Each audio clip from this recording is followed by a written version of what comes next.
There is a specific type of silence that descends right before your life changes forever. You have felt it. It is not the silence of peace. It is the silence of holding one's breath.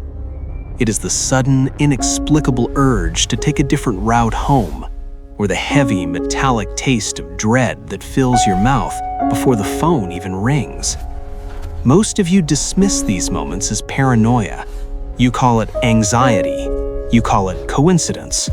But deep in the marrow of your bones, you know that is a lie. Consider this.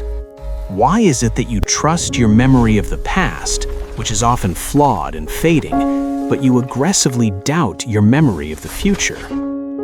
The sensation you call gut instinct is not a biological glitch. It is not an emotional reaction. It is compressed data. It is a high-bandwidth transmission sent from a version of you that has already survived the crash, already endured the heartbreak, already walked the path you are currently debating. The reason you feel anxious in these moments is not because you're afraid of the unknown. It is because your physical body is vibrating from the sheer impact of a truth that hasn't happened yet. Now pay attention to your body right now. Is there a subtle tightening in your solar plexus as you hear these words? That is not fear. That is resonance. Your nervous system recognizes the frequency of this information. We live in a civilization that worships the linear. We are taught that time is an arrow shot from the bow of the past, flying blindly toward the target of the future. We are taught that the past is solid, written in stone. In the future is empty vapor. But this model of reality is not just incomplete, it is a prison cell designed to keep you small. Physics has known for decades what the mystics have whispered for millennia. The arrow of time is an illusion. The equations of quantum mechanics are time-symmetric. This means that on the fundamental level of reality, there is absolutely no distinction between the past and the future. Information flows both ways. Just as your footprints leave a mark on the sand behind you, your future choices send shockwaves back through the fabric of space-time to the present moment. You are not walking blindly into a void. You are walking towards a version of yourself that is desperately trying to hand you a map. But here's the tragedy. You have been trained to ignore the map. You have been conditioned to numb the signal with distraction, with logic, with the constant noise of the external world. You treat these precognitive warnings as intrusive thoughts to be medicated or ignored. By ignoring them, you are severing the connection to your own highest timeline. You are like a radio operator who hears a distress signal and turns down the volume because the static is annoying.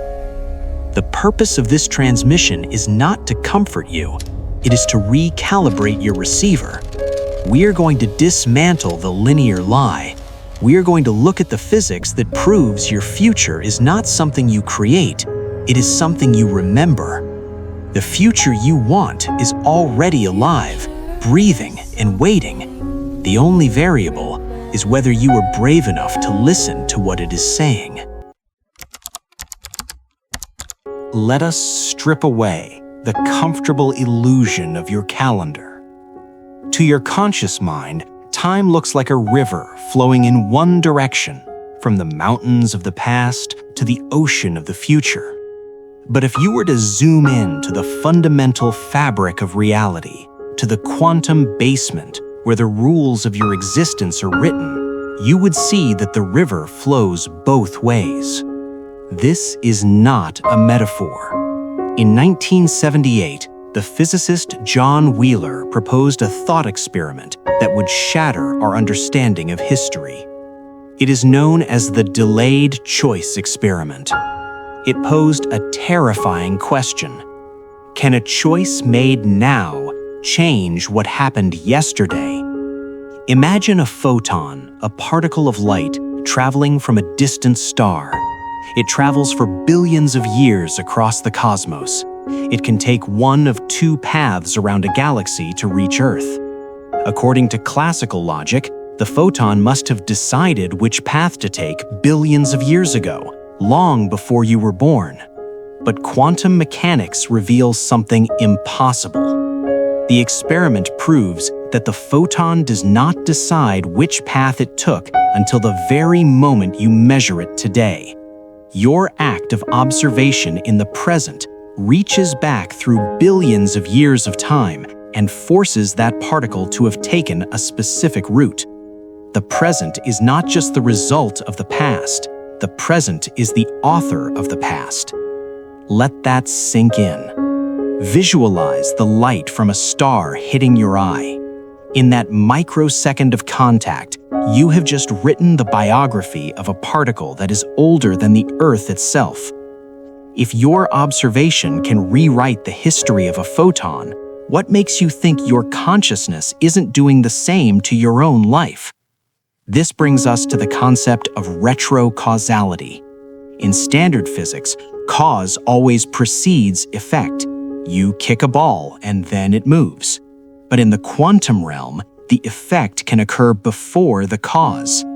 This suggests that the events of your future are not waiting to be created. They are already acting upon you. They have mass.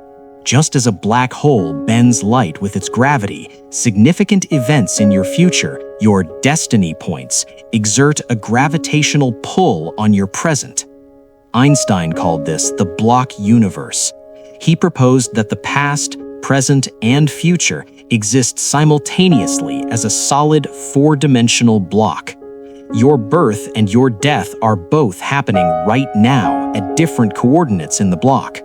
You are not moving through time. Your consciousness is merely crawling along a pre-existing track, like the light of a projector illuminating one frame of a movie reel at a time. This sounds terrifying to the ego, which craves control. The ego wants to believe it is building a road, but the spirit knows the truth. The road is already built.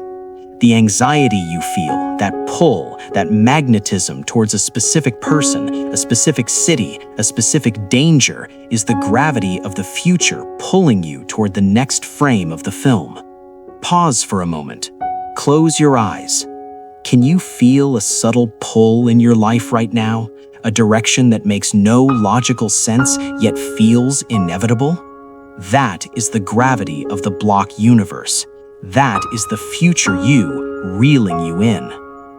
The skepticism you feel is natural. Your brain is wired to filter out this information because if you saw the whole block at once, you would go mad. You are biologically designed to experience chronological censorship.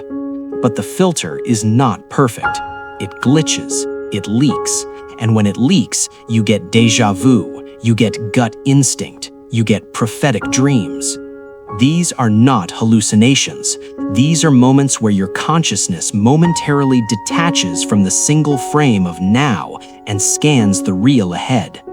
You are catching a glimpse of the terrain before the projector light hits it. The question is not, is the future real? The question is, why are you trying so hard to ignore the signals it is sending you? The signal is broadcasting. The physics is sound. But a signal is useless without an antenna. And you, my friend, possess the most sophisticated biological antenna in the known universe. You just haven't learned how to tune it. Until now. If the universe is a broadcasting station sending signals from the future, then your body is not merely a vessel. It is biological wetware designed to receive them. You have been taught that your brain is the CEO of your reality, the master computer that processes information. This is a deception. Your brain is not the receiver.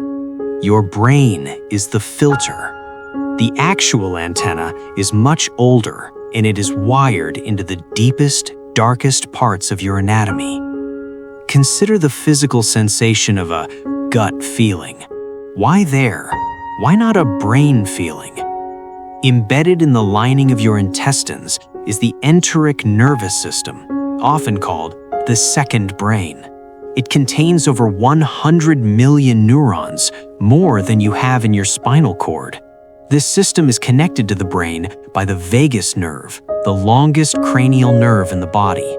This is not just a biological wire, it is a fiber optic cable for data transmission. Studies in neurocardiology have shown that when an emotional event occurs, the heart and the gut register the information seconds before the brain does. The signal hits your biocircuitry first. Your heart generates an electromagnetic field, a torus field, that extends up to 3 feet outside your body. This field acts as a radar, scanning the environment for information that is non-local, information that exists in the quantum probability cloud of your immediate future. When a significant event is approaching, a timeline intersection, your future self sends a pulse down the timeline. This pulse is energetic. It hits your magnetic field first. Your heart stutters. Then the signal travels down the vagus nerve to the gut. Your stomach tightens. You feel a sudden drop in viscosity, a heaviness. Only after this physical reception does the signal travel up the spine to the brain. And this is where the error occurs. Your brain is an ego machine. Its job is survival, not truth. When the brain receives this raw, unexplained signal from the future, it panics. It tries to categorize the data using the only library it has, the past. It labels it as fear. It labels it as social anxiety. It constructs a logical narrative to explain why you feel uneasy. I must be nervous about the meeting, or I just drank too much coffee. Place your hand over the center of your chest right now. Feel the rhythm. Is it just a pump? Or is it a metronome keeping time with a song you cannot hear yet? You must learn to distinguish the signal from the noise. The difference between paranoia, ego, and precognition, future self, is in the texture of the feeling. Paranoia is loud, it is frantic, it resides in the head, it races through what-if scenarios at lightning speed, it feels hot and jagged, it screams for attention. Precognition, the true signal from the future, is different. It is quiet, it is cold, it sits low in the belly or heavy in the heart. It does not argue with you, it simply is. It presents a fact. Don't go there. Call this person. Stop. With the emotional neutrality of a stone. It doesn't ask for your permission. It is a command from a higher authority. You. We are speaking of a biological capability that has been deliberately atrophied. You have been trained to ignore the somatic intelligence of your coils and worship the frantic noise of the cerebral cortex, but the hardware is still there. Your DNA is an antenna, oscillating at frequencies that can bridge time. To reactivate this, you don't need to add anything. You need to stop the interference. You need to understand what is jamming the signal, because there is a reason you are so distracted. There is a reason the world is so loud. They are afraid of what you will hear when you finally learn to listen. If your DNA is an antenna and the future is constantly broadcasting, why is the signal so often lost? Why do you feel confused, stagnant, and disconnected? The answer lies in the noise floor. In radio engineering, if the background static is louder than the transmission, the message is effectively erased. You are living in a reality that has been meticulously engineered to maximize static. The architecture of modern society is not designed to help you evolve. It is designed to keep you trapped in a loop of short-term reaction. This is the interference pattern. The primary weapon of this interference is linear time programming. From the moment you enter the school system, you are trained to view time as a scarce commodity, a straight line that runs out. You are taught to race against the clock. This creates a chronic state of low-grade panic called urgency. When you are rushing, your brain waves shift into high beta, a jagged, reactive frequency. In high beta, your consciousness is trapped in the immediate surface of reality. You lose access to the subtle, long-wave frequencies of the vagus nerve where the future self speaks. You cannot hear the whisper of your destiny when you are screaming internally about being late. Notice your impulse right now. Is there a part of you that wants to check your notifications, that wants to speed up this video? That is the interference at work. It is the skip reflex designed to pull you out of the deep water and back into the shallows. The second layer of the trap is the dopamine cage. Your devices are not tools, they are frequency jammers. Every notification, every scroll, every artificial ping creates a spike of cheap dopamine. This conditions your nervous system to seek immediate external rewards, rather than waiting for long-term internal guidance. You are being trained to ignore the subtle pull of the future in exchange for the bright flash of the present. This creates a feedback loop of distraction. You become deaf to the intuitive nudges that would lead you to your highest timeline because you were too busy reacting to the algorithmic timeline of others. You are not living your own life. You are acting as a background character in the simulation of the collective. But the most dangerous trap is passive fatalism. This is the belief that if it's meant to be, it will be. This is a lie. The block universe exists, yes, but it is not a single block. It is a multiverse of infinite blocks, infinite potential timelines branching out from this very second. Your future self is standing at the peak of the mountain, dropping a rope down to you. But gravity is real. Entropy is real. If you do not grab the rope, if you do not actively tune out the noise and pull yourself up, you will not ascend. You will drift. You will default to the path of least resistance, which is the script written for the asleep. The universe does not favor the passive. It favors the resonant. To catch the signal, you must become quieter than the world around you. You must create a void in the static where the truth can land. The theory ends here. Now we enter the laboratory. You cannot think your way into a new timeline. You must act your way into it. To bypass the interference of the ego and the noise of the world, we must use protocols that speak the language of the body, the language of the vagus nerve. Here are the 3 keys to re-establishing the link with your future self. Protocol 1, the linger test, somatic calibration. The next time you face a decision, even a small one, like whether to go to a social gathering or stay home, do not use your brain. Your brain will list pros and cons, which are based on past data. Instead, use your body as a tuning fork. Stand still, close your eyes, visualize option A. Imagine you have already made that choice.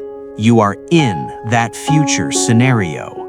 Now, drop your awareness into your stomach. Does it feel light, expansive, and open?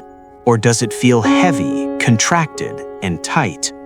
The body cannot lie about the future.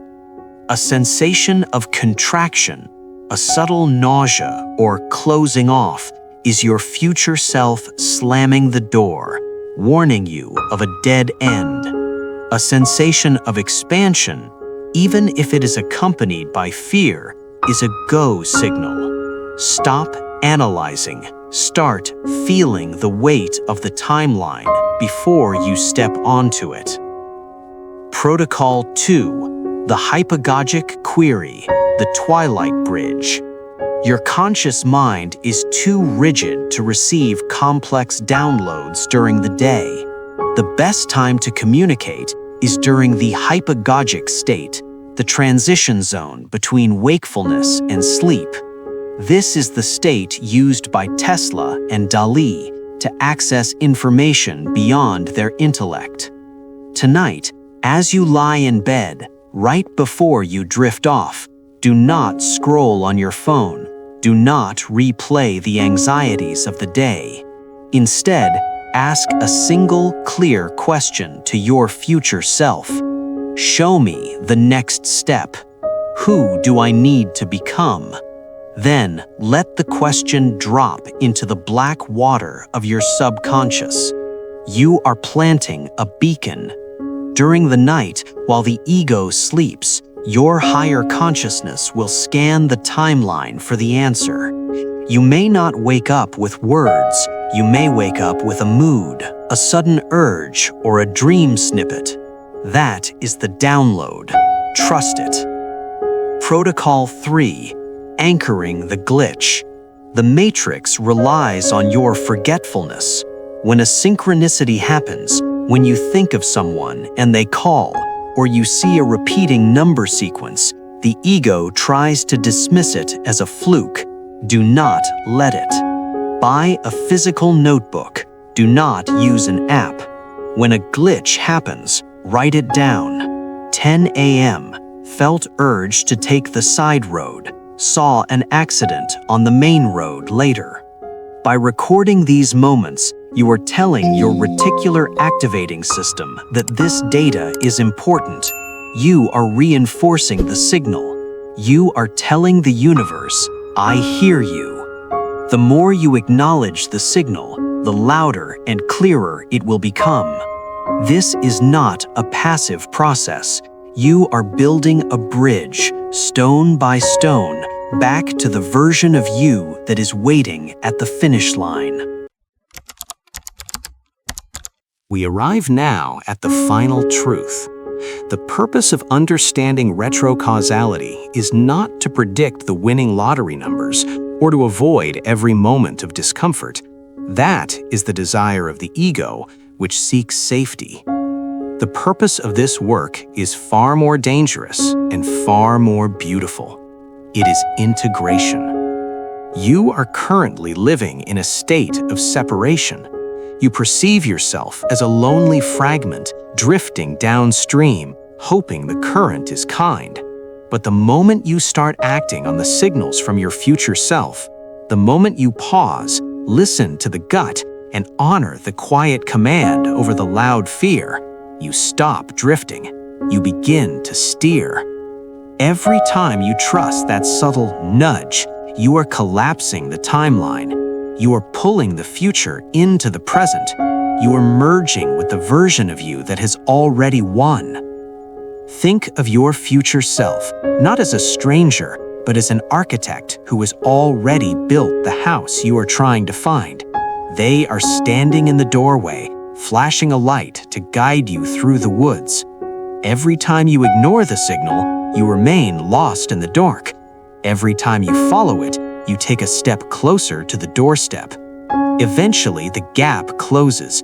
The you of today and the you of tomorrow become one. The anxiety dissolves because you are no longer guessing, you are knowing. You walk with the confidence of someone who has read the script. This is what the ancients called gnosis. This is what Jung called individuation. It is the end of the war against time. So here is your challenge. The next time the silence descends, the next time the logic of the world screams go left, but the quiet gravity in your chest pulls right, be brave enough to trust the gravity. The past is a ghost that no longer exists. The future is a dream waiting to be born. All you have is this frequency right now. Tune it well. If you have heard the signal in this video, if you felt the resonance in your biocircuitry, then this was not an accident. It was a rendezvous. If you are ready to continue decoding the laws of this reality, click the subscribe button and ring the bell. Join the few who are awake. I will see you in the next timeline.